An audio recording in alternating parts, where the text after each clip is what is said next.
The next Dr. Seuss story that I want to read you is about one of my favorite Dr. Seuss characters, Horton. It's called Horton Hatches the Egg.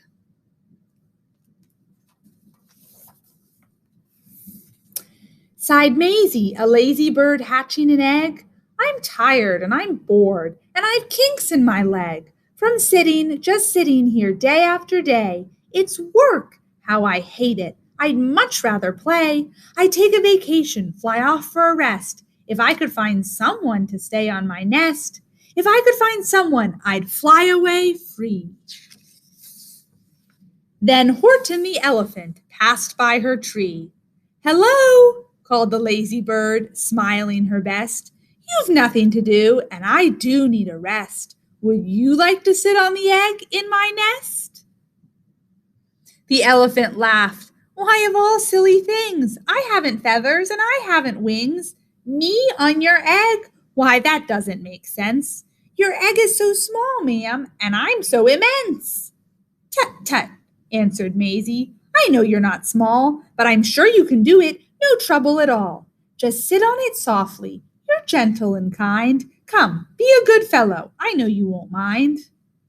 I can't, said the elephant. Please, begged the bird. I won't be gone long, sir. I give you my word. I'll hurry right back. Why, I'll never be missed. Very well, said the elephant, since you insist. You want a vacation, go fly off and take it. I'll sit on your egg and I'll try not to break it. I'll stay and be faithful. I mean what I say. Toodaloo, sang out Maisie and fluttered away.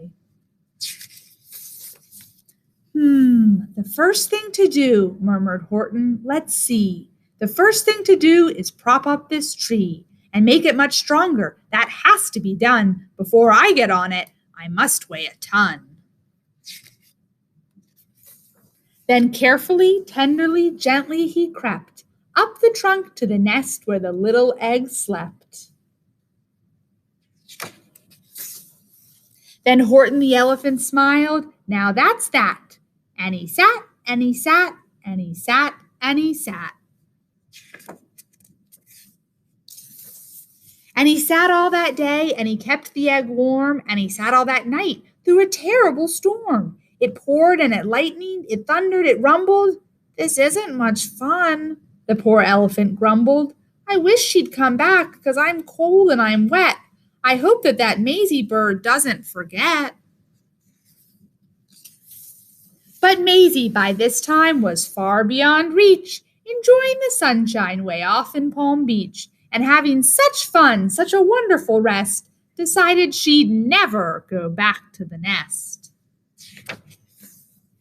So Horton kept sitting there day after day, and soon it was autumn. The leaves blew away, and then came the winter, the snow and the sleet, and icicles hung from his trunk and his feet.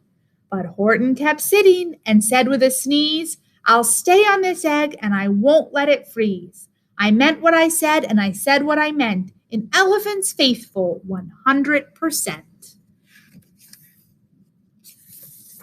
So poor Horton sat there the whole winter through, and then came the springtime with troubles anew. His friends gathered round and they shouted with glee, Look, Horton the elephant's up in a tree. They taunted, they teased him. They yelled, How absurd! Old Horton the elephant thinks he's a bird. They laughed and they laughed. Then they all ran away, and Horton was lonely. He wanted to play. But he sat on the egg and continued to say, I meant what I said, and I said what I meant. An elephant's faithful 100%. No matter what happens, this egg must be tended. But poor Horton's troubles were far, far from ended.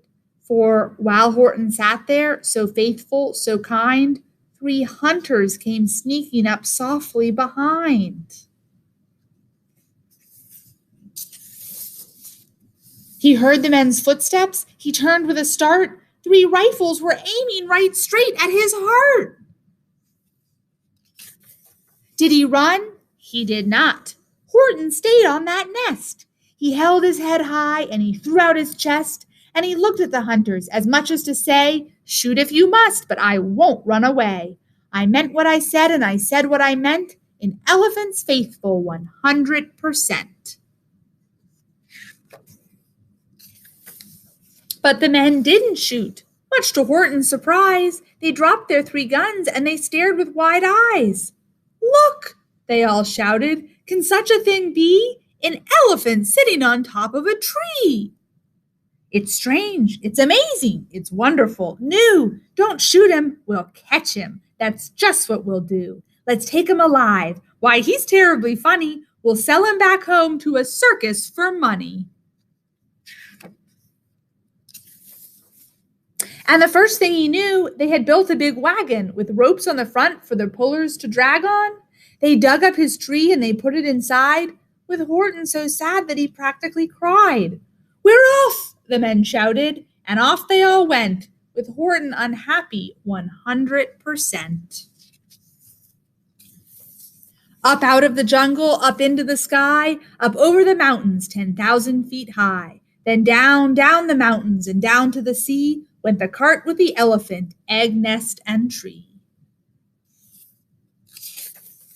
Then out of the wagon and onto a ship, out over the ocean, and ooh, what a trip. Rolling and tossing and splashed with the spray, and Horton said day after day after day, "I meant what I said, and I said what I meant, but oh, I am seasick 100%.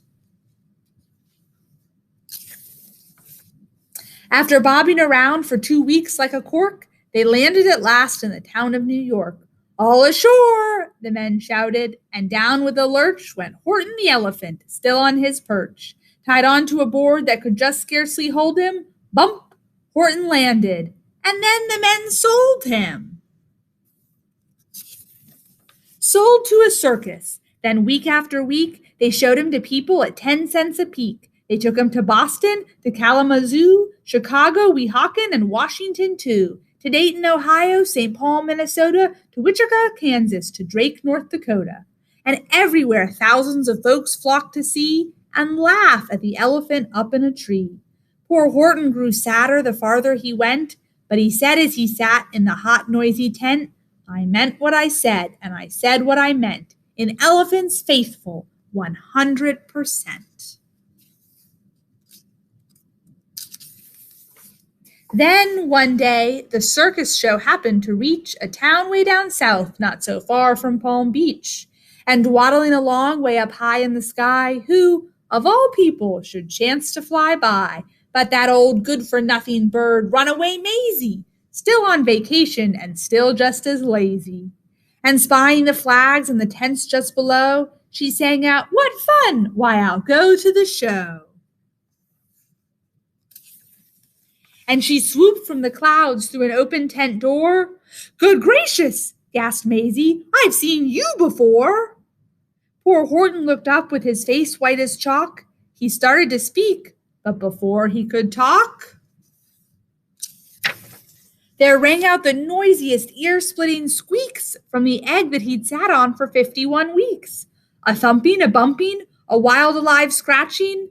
"My egg!" shouted Horton. "My egg! Why, it's hatching!" "But it's mine!" screamed the bird when she heard the egg crack. The work was all done, now she wanted it back. "It's my egg!" she sputtered. "You stole it from me! Get off of my nest and get out of my tree!" Poor Horton backed down with a sad, heavy heart. But at that very instant, the egg burst apart, and out of the pieces of red and white shell, from the egg that he'd sat on so long and so well, Horton the elephant saw something whiz. It had ears and a tail and a trunk just like his. And the people came shouting, "What's all this about?" They looked and they stared with their eyes popping out. Then they cheered and they cheered and they cheered more and more. They'd never seen anything like it before. "My goodness, my gracious," they shouted, "my word, something brand new. It's an elephant bird. And it should be like that. Because Horton was faithful. He sat and he sat. He meant what he said, and he said what he meant. And they sent him home happy 100%. The end. I love the little elephant bird at the end of that. I love Horton. He's one of my favorite Dr. Seuss characters.